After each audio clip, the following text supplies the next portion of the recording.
And in this chapter, we have a couple of stories, and they both center on Peter. And that's going to be important to remember as we go through this. Chapter 21, we're going to look at the first 14 verses, the first story. And the gospel reads, "After Jesus appeared again to his disciples by the Sea of Tiberias, also the Sea of Galilee, it happened this way. Simon Peter, Thomas called Didymus, Nathanael from Cana in Galilee, the sons of Zebedee, and 2 other disciples were together. I'm going out to fish, Simon Peter told them, and they said, we'll go with you. So they went out and got into the boat, but that night they caught nothing. Early in the morning, Jesus stood on the shore, but the disciples did not realize that it was Jesus. He called out to them, friends, haven't you any fish? No, they answered. He said, throw your net on the right side of the boat and you will find some. When they did, they were unable to haul the net in because of the large number of fish. Then the disciple whom Jesus loved said to Peter, it is the Lord. As soon as Simon Peter heard him say, it is the Lord, he wrapped his outer garment around him, for he had taken it off, and jumped into the water. The other disciples followed in the boat, towing the net full of fish, for they were not far from shore, about 100 yards. When they landed, they saw a fire of burning coals there with fish on it and some bread. Jesus said to them, bring some of the fish you have just caught. Simon Peter climbed aboard and dragged the net ashore. It was full of large fish, 153. But even with so many, the net was not torn. Jesus said to them, come and have breakfast. None of the disciples dared ask him, who are you? For they knew it was the Lord. Jesus came, took the bread, and gave it to them, and did the same with the fish. This was now the 3rd time Jesus appeared to his disciples after he was raised from the dead. The word of the Lord. Amen. Now, I don't know about children's church. You've got them, Steph? Okay. So if the kids, 5-year-olds to 5th graders, want to follow Steph to the children's church time, you're all welcome to go. We got a bunch over here.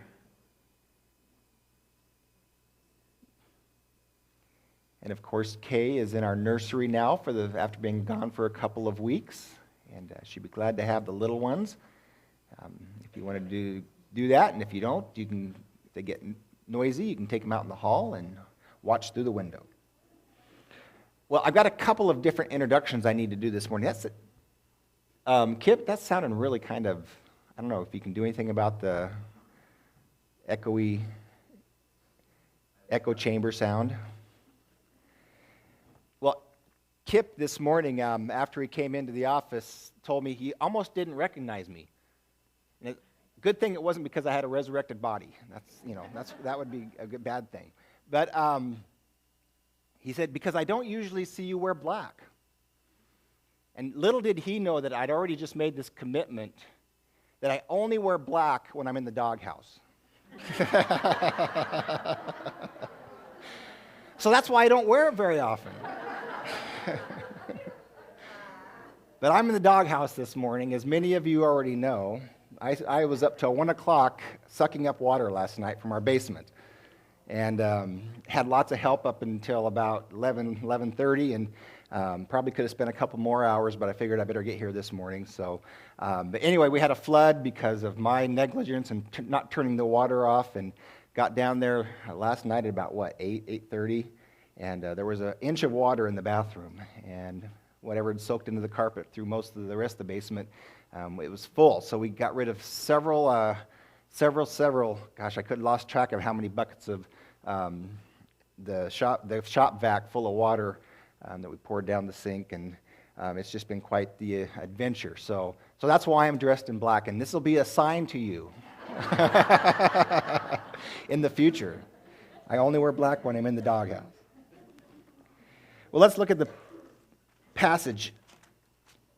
Chapter 21 is an interesting chapter simply because of the literature of the gospel. If we looked back a verse before, verse 31 of the chapter 20, which we have skipped, and we're going to take it up at the very end of our series in John. But verse 31 of chapter 20 almost seems like the end of the gospel, doesn't it?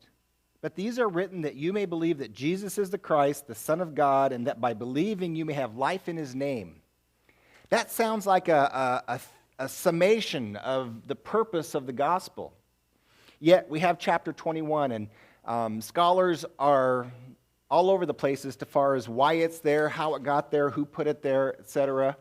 The things that we know for certain is it goes back to as close to the original manuscripts as we have. So it was evidently not added on much later because it's never found separately, or the Gospel of John is never found without it. So it was added on very early, if at all. And we don't know if it was done in the lifetime of John, if it was done by John or one of his close disciples to explain some things. One theory is that by the time the church is at the end of the first century, there's rumors and confusion about the relationship of John to Peter.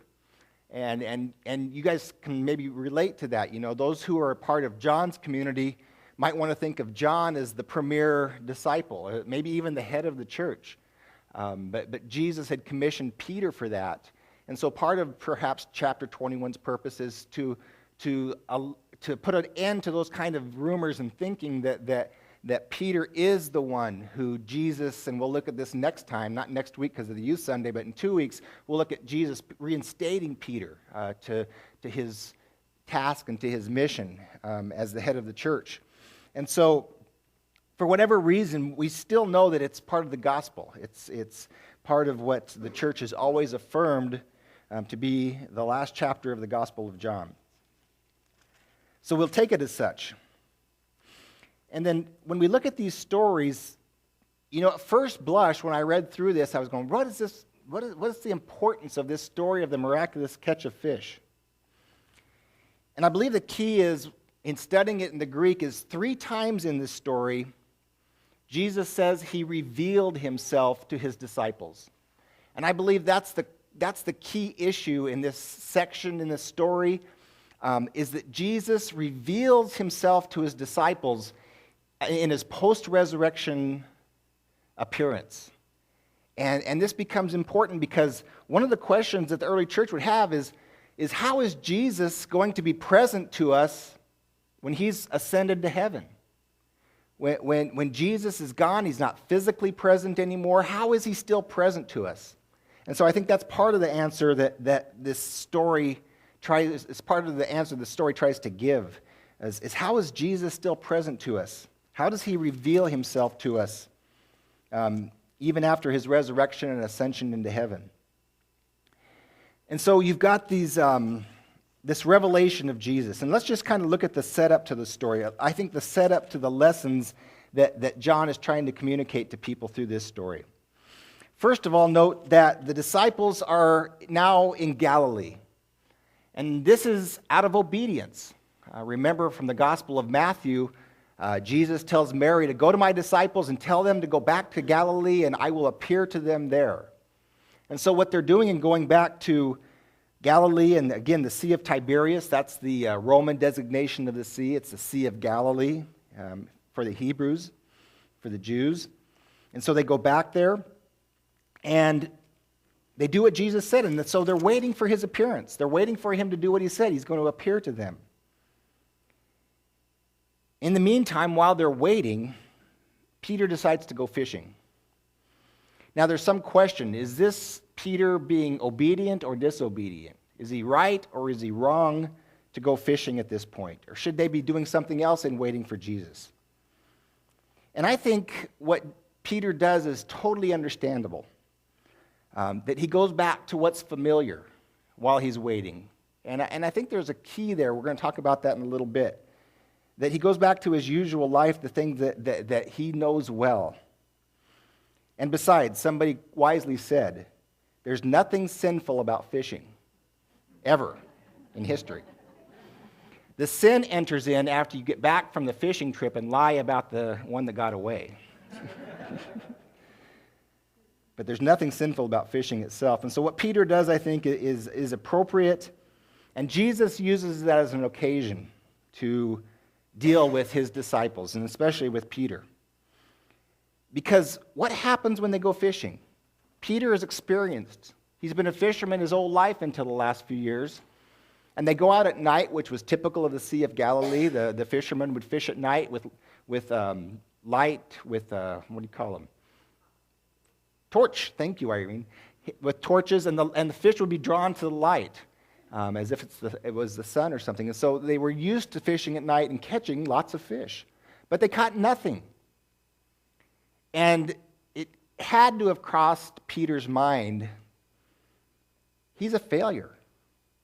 You know, he's already failed Jesus a couple of times in the last days of his life, in his last hours.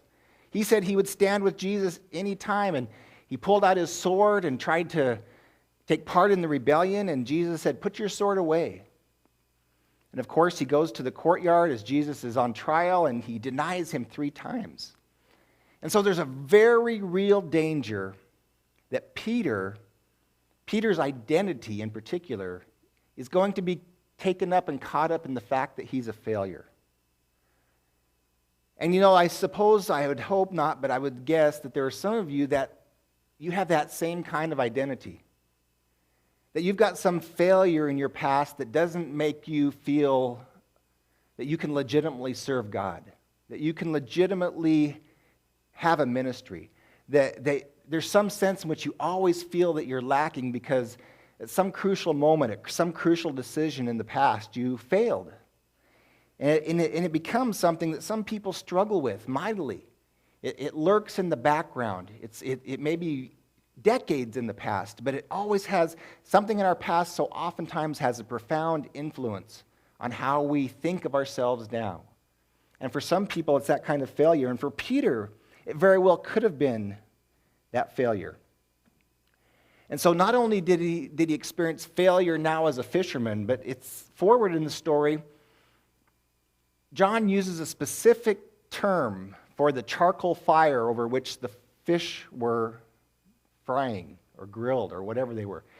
But it's the only other place in Scripture that particular word is found is for the charcoal fire around which Peter was in the courtyard during Jesus' trial.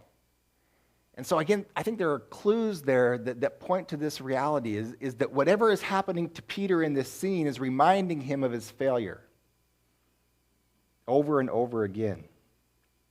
And so they all fail, not just Peter, but they all fail to catch fish. There's no success. But then what happens?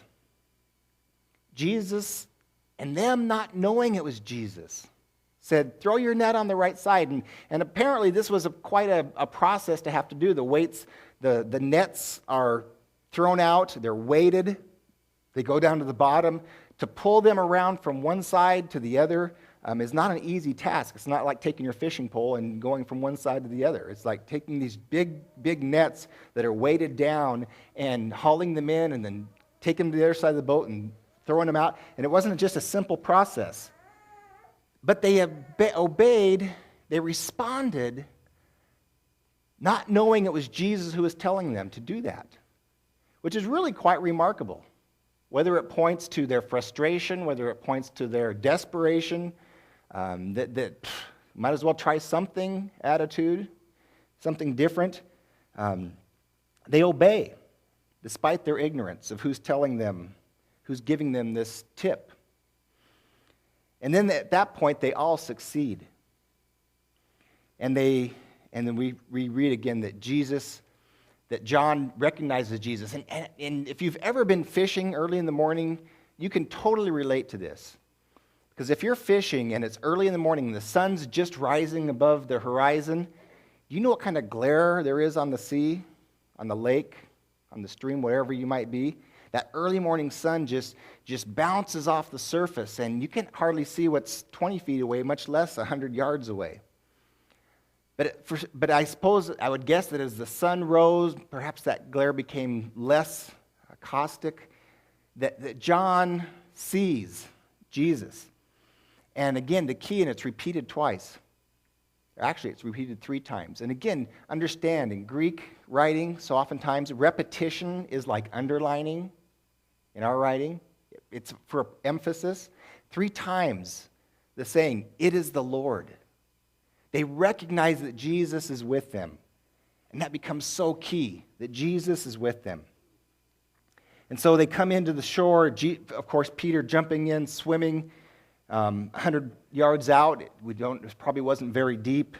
And he found the ability to walk to the shore very quickly and came up to Jesus. And then I think in this encounter with Jesus, we find 5 lessons for those who feel like they failed. For those who really want to enter into doing ministry. Those that want to do something that God has called them to. First of all, always this. Lesson 1, Jesus provides what is needed. And so when the disciples get to the shore, dragging their net full of fish because they can't get it into the boat, they come to the shore and they see that bread and that fish waiting for them because Jesus provides. And I just believe that that's true in all of life. And it makes me, again, things in the context of ministry. Ephesians 2:10 is such an important truth. That God, we are God's workmanship, prepared by Him for certain things to do that He has gone beforehand to prepare. God is always providing. Jesus is always providing for us to do certain things, to respond to certain situations and circumstances. And there's always an opportunity to say, Jesus provides. He provides the opportunity. And He provides what we need to do to respond to the opportunity. And then the second thing that we've emphasized in the past that I think isn't emphasized nearly enough is that Jesus always partners with us. What does He say? He doesn't say, come up and have some fish right away. He says, bring some of your fish. Bring some of your fish in. I supply what's needed, but I don't do it on my own. I always partner with others. God is not one to just have His way without our cooperation. And so He partners with us. And so He tells the disciples, bring the fish. And Peter, of course, being who he is, jumps at the opportunity, pulls in the net to the shore, and they count the fish. And apparently they probably bring some over. But He uses our effort in ministry. And it's one of the great truths that I've learned since becoming a pastor, and primarily through Eugene Peterson. Eugene Peterson is a wonderful mentor. Even though I've only met him once, briefly, I'm at a conference. His writings have influenced me so much. And one of the things that just stuck in my mind was so true. He said, look to see what God is doing and join in. And it's such a contrast to what ministry is usually portrayed as. Usually the ministry is portrayed as come up with a plan, go ask God to bless it, and go out and do it. But it's just the reverse. God is always at work. God is always out there preparing things for us to do. We simply have to be awake and aware enough to see what God is doing and then join in. And that's what Jesus wants them to do. He wants them to be partners with Him and use their efforts. The third thing, and this is not gospel scripture, I don't think. This is an interpretation. But commentators have always wondered, why 153 fish? Doesn't that seem kind of strange? I mean, any number would do, I guess, and maybe it was just for the purpose of giving detail. And again, that's one of the things that makes this such an eyewitness account, is those kind of details. The little details like, Peter, it says literally, Peter was undressed, and he put on his outer coat and jumped into the water because that's how fishermen fished. It's just with the most basic of clothes. And so he had to put on something and go in. Those little details, and the little detail of 153 fish is interesting for the detail it gives us and the eyewitness account that it portrays. But there's probably more meaning to that. And again, over church history, people have given all kinds of guesses.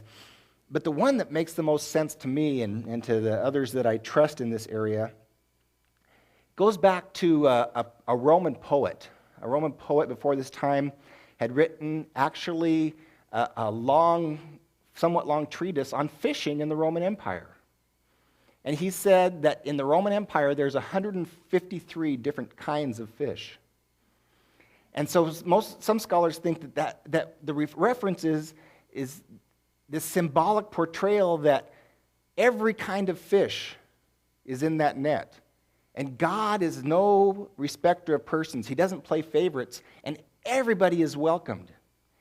And it becomes a fulfillment of Daniel when it talks about people from every tongue, every tribe. And then it's repeated in Revelation by John when he sees the thing in heaven is that people from every tongue and tribe and nation are going to be there. And I think that's what he's saying is that Jesus welcomes all. And when we do ministry, it's supposed to be to all. We never show favoritism. All are welcomed. And we need to always keep that in mind. Fourthly, this little detail of the net not being torn. Because you remember earlier in their ministry, there's a similar catch of fish. And they pull in the nets, and the nets begin to tear and so forth. And the fact that the nets don't tear is probably, again, a picture of something, the unity that they have, but I think probably even more so the power that Jesus provides. Jesus empowers us to do ministry. He gives us not only what we need in full supply, but he empowers what we do in terms of serving others, in terms of teaching others, in terms of discipling others. And the net's not going to break. It's always going to work because Jesus empowers us. And again, there's nothing new oftentimes in the New Testament compared to the Old, because this is simply an Old Testament truth that Jesus is really reaffirming. Psalm 127, those labor in vain who build the house, if the Lord doesn't build the house. Those who stand watch over the city do it in vain if the Lord doesn't watch over the city. Again, it's a partnership. It's us doing what we do in partnership with Jesus, empowering us. And so Jesus empowers them, and the net does not tear. And this is truly a miracle. Some people try to write it off as in a kind of natural explanation that somehow Jesus saw the fish on the other side of the boat, but that doesn't make any sense to me. This is a miracle. Jesus calls the fish to the boat to make a point. And so Jesus empowers the miracle, and he empowers the net not being torn. And he lets them know that again, he is the one that empowers them. So Jesus provides for what they need. He partners with us in ministry as he's going to partner with the disciples. Jesus empowers his disciples. I mean, Jesus prefers none above another. He wants ministry to happen for everybody. And then Jesus empowers. And then finally, Jesus feeds and gives what is needed to his disciples. Somebody paraphrased it this way. Jesus said to them, "Come on, boys, let's have breakfast." And you know, it's that simple. It's that colloquial. Jesus saying, "Come on, let's have breakfast. Let's share a meal." And the question arises, does this meal represent something? And most conservative commentators believe that it's just a fellowship meal. It's the kind of meal that you would just simply have because you're brothers, because you're part of the same family. Kind of meals that we have when we have potlucks and the times when we gather for barbecues in the park or at homes or whatever. It's just the get-together, the fellowship that we can enjoy. But there are others of a more, what might I say, a mystical bent that I can relate to, that think there's more involved here than just a fellowship meal. And I'm not going to stake my reputation on it. And I'm not going to say that this is gospel truth, but it's something to consider anyway, to think about. Is that the way Jesus says it, when he says, "Come and have breakfast, boys," it says in verse 13, Jesus came, took the bread, and gave it to them, and did the same with the fish. And the language is almost precisely reflective of the Last Supper. It's almost exactly reflective of the institution of communion. And I think my personal conviction is that that's intentional. And you say, well, you know, it's obvious you have to have bread and wine, or in our case, grape juice. That you have to have those elements. But that overlooks the reality, I think, that anything will do for communion as long as you understand the symbolism behind it. And I remember very distinctly this being taught by a pastor when, probably before we were married in Caldwell, the pastor talking about communion. He said, if you are stranded on a desert island and all you have to to remember communion is coconut milk and a papaya, that will do. Because the elements are not nearly as important as who they represent and what they represent, because they represent Jesus and they represent his sacrifice. And because they're symbolic, anything will do, even bread and fish. And I think there's something about that. Jesus is with them in this fellowship meal. And the fact that very quickly over the generations and very much so over the last 2,000 years, we've institutionalized that communion. We've institutionalized that Lord's Supper so that we always do it when we're together on Sunday morning or when we meet in holy fellowship. But I think what Jesus is portraying in this is that Jesus comes to us not just when we gather for these worship and holy times. He comes to us in our day-to-day life. And if you think about all those points, this is what Jesus is doing. He comes to them while they're fishing. He comes to them in the middle of the week, unlike the first two times when he came on Sunday evening. He comes to them while they're going about their business. And I believe that Jesus does the same and wants to do the same for us. He comes in our work life. He comes in our family life. He wants to be present in all parts of our life, and we need to remember that. And I would even go so far as to say, and we may even try this if I can ever remember, I don't think it would be inappropriate at a potluck to stand up in the middle of the meal and take some bread, take a piece of hamburger bun, and to remember the Lord's body, and to take whatever you're drinking, whether it be water or pop, and say, this represents the Lord's blood. And just do that as a normal part of our life together. Not reserved for special holy gatherings, but a part of our ongoing life. I think that could happen when your small group gets together and has a barbecue. Or whenever we're together, we can remember that Jesus is present to us all the time. And that would be much more of a reminder to me of that truth than just waiting for that next Sunday morning when we're going to remember communion. Again, I'm not going to go to the wall for that, but I think it's something to consider. That Jesus, I think the conclusion of the story is that Jesus meets with us in our ordinary lives. He meets with us wherever we find ourselves, if we're looking. And he's willing to do all those things, provide for us, partner with us, work through us with any people, any person, empower us, and feed us, not only physically, but spiritually. And it's such a great truth. And I think that at this point, Peter hopefully is beginning to understand that his failure is not ultimate. It does not define him. It is not his identity. Because Jesus is demonstrating his love towards Peter. He's demonstrating his love to all the disciples who had abandoned him at his darkest hour. And we looked at last week, chapter 20. Jesus came and proved himself. He demonstrated that he was back from the dead with the wounds of his side and hands and feet and so forth. He evidenced himself, and he even gave them a mission. But he didn't really show them his love. And I think in this story, he shows them his love. He welcomes them and says, let's have breakfast. Let's pray. Lord, you are a God of love